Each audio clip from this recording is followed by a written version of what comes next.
Um estudo feito pelo Grupo de Cooperação em Oncologia da América Latina, publicado na revista inglesa Lancet Oncology, revela dados alarmantes sobre a situação do câncer de mama aqui no Brasil. Segundo esses pesquisadores, apenas 20% das mulheres recebem o diagnóstico do problema ainda no estágio inicial da doença. Para falar um pouco mais sobre esse assunto, eu recebo aqui no estúdio o oncologista Vitor Araújo. Doutor Vitor, muito obrigada pela presença. O que preocupa nesse número, assim, à primeira vista, que 20% das mulheres somente recebem o diagnóstico na fase inicial? O que está acontecendo? Os médicos não estão conseguindo diagnosticar, os exames não estão sendo feitos? Bom, o que preocupa principalmente, né, que a sobrevida da mulher com câncer de mama está diretamente relacionado ao estágio em que é diagnosticado esse câncer, né? Assim como acontece para a maioria, para quase todos os outros tipos de câncer, né? Quanto mais inicial for diagnosticado, maior a chance de cura para essa mulher, né? E por que nós só estamos conseguindo diagnosticar 20% no estágio inicial, no que diz respeito ao câncer de mama? Principalmente por uma deficiência de rastreamento, né? As mulheres não têm sido alertadas de uma forma adequada, né, da necessidade de fazerem os exames de rastreamento, como a mamografia, o exame clínico anual, com um médico ou um profissional de saúde habilitados para isso, né? Isso acaba retardando o diagnóstico, quando a mulher já começa a apresentar algum sintoma, né? E então é importante que a mulher, a partir, né, dos 50 anos, né, como é preconizado pelo Ministério da Saúde aqui no Brasil e nos países mais ricos também, a idade adequada é 50 anos, e é importante que se faça o exame clínico com um profissional, principalmente um médico, a partir dos 40 anos de idade. E isso é feito, o bom e velho exame, mamografia, uma vez por ano, é isso? Exatamente. A mamografia é importante que seja feita a partir dos 50 anos.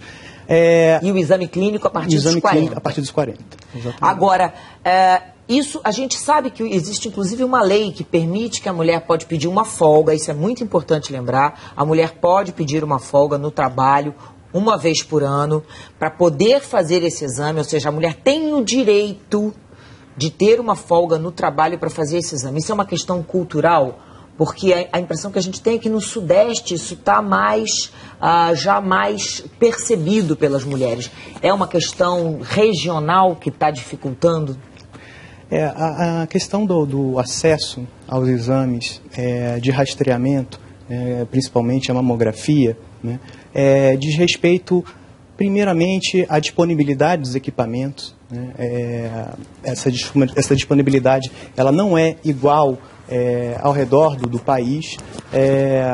A disponibilidade de qualidade desses exames, dos resultados desse exame, precisa um profissional habilitado, com tempo, né, para fazer essa interpretação do resultado, né?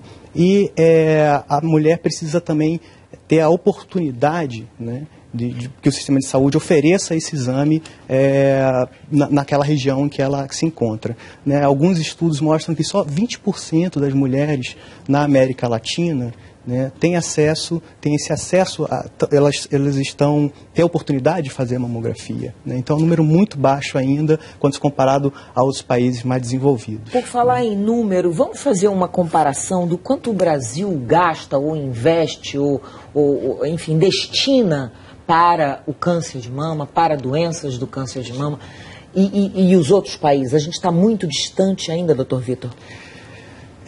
Esse estudo ele mostra que nós estamos tendo também problemas de países mais ricos, não só na economia, né, mas na saúde também. A população está envelhecendo, né, e isso é a principal causa para o grande aumento de número da incidência do câncer de mama no país. Os hábitos de vida do brasileiro estão mudando, né? O brasileiro ele tem tido uma ingesta calórica maior, né, mais rica em gordura animal, as mulheres têm tido menos filhos, né, a nuliparidade, né, a ausência de filhos, de gravidezes a termo, é um fator de risco para o câncer de mama, né? Essas mulheres também têm amamentado menos, né? Você sabe que quanto menos se amamenta, maior o risco de câncer de mama. A amamentação, a cada 12 meses de amamentação, o risco de câncer de mama é reduzido em 4%. Então, nós temos problemas de países desenvolvidos, né, países mais ricos, né, e não temos a mesma disponibilidade de recursos, né. Esse estudo mostrou que apenas $8 é gasto para cada paciente diagnosticado com câncer de mama no Brasil. Esse número ele é muito inferior aos países mais ricos, por exemplo, Estados Unidos, onde é gasto $460 por paciente diagnosticado com câncer de mama. Nossa, é uma diferença brutal. Uma diferença muito grande. Daí o governo precisaria investir mais, então, em saúde. Especificamente no câncer de mama, mas em saúde de um modo geral. Sim, é preciso mais investimento, né? Não só do ponto de vista monetário, né? Monetário também, é preciso mais equipamentos, bons profissionais e planejamento. Né? É importante um planejamento. A população está envelhecendo de uma forma rápida, ao contrário do que aconteceu nos países desenvolvidos, né? Os países mais ricos, e nós não tivemos a capacidade de nos prepararmos para isso, né? Então é uma corrida em que nós largamos tarde. Vamos lembrar que envelhecer é bom, mas com saúde, né? Exatamente. E o que as mulheres, então, podem fazer? Bom, já dissemos o que o governo pode fazer, né? O que as mulheres podem fazer? Sim. Primeiramente, em relação ao rastreamento, né, mamografia a partir dos 50 anos é o que está bem estabelecido. É claro que algumas entidades recomendam que se faça mamografia a partir dos 40 anos de idade, né? Isso é desejável para mulheres com um risco maior de câncer de mama, com história familiar, mulheres que têm um parente de primeiro grau com câncer de mama ao menos 50 anos de idade, câncer de mama nas duas mamas, né, alguma parente que teve câncer de mama nas duas mamas, um homem com câncer de mama também, levanta a suspeita de um forte fator de risco na família para câncer de mama. Muitas mulheres têm que começar mais cedo, né? E se preconiza 35 anos de idade mamografia. E a partir dos 40 anos de idade é importante conversar com o seu médico, com o ginecologista, ou clínico geral, ou mastologista, se os riscos da mamografia a partir dos 40 anos são menores do que os benefícios. Nesse caso, se pode fazer mamografia a partir dos 40 anos de idade, né? Mas o que está bem estabelecido é a partir dos 50 anos.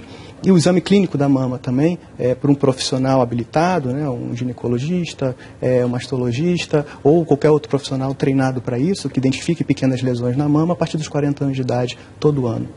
Isso sem falar daquelas regras que servem para qualquer proteção de doença. Comer bem, exatamente, fazer exercício, né? Ter uma alimentação sempre saudável. Exatamente. É importante não beber, diminuir ao máximo, né, a bebida alcoólica, é um fator de risco para câncer de mama. Não fumar, né, é um fator de risco que não está muito bem estabelecido como um fator de risco para câncer de mama, mas para inúmeras outras doenças é um fator de risco, né? A gente sabe que as mulheres que fumam podem ter um desfecho pior durante o tratamento, né? Então, não fumar, evitar bebida alcoólica, fazer exercício físico, controlar o peso, principalmente após a menopausa, diminuir o uso de reposição hormonal ao mínimo necessário, menor tempo, menor quantidade também é importante, né? E fazer atividade física frequente, né, para manter um estilo de vida mais saudável. Dr. Vitor Araújo, muito obrigada. Então, olha só, vamos fazer a nossa parte, combinado? A gente faz a nossa parte e cobra do governo a parte do governo, né? Exatamente. Porque o governo tem que fazer a parte dele também. Tem que investir, tem que dar suporte, tem que dar equipamento, tem que dar profissionais competentes para poder ajudar especialmente as mulheres que usam serviço público, não é isso? Exatamente, é o que a gente espera. Elas são as mulheres que são mais necessitadas, né? Você sabe que 70% da população brasileira, se não mais, depende do serviço público. É aí que a gente precisa mudar o atendimento. Muito obrigada, Vitor, pela sua participação.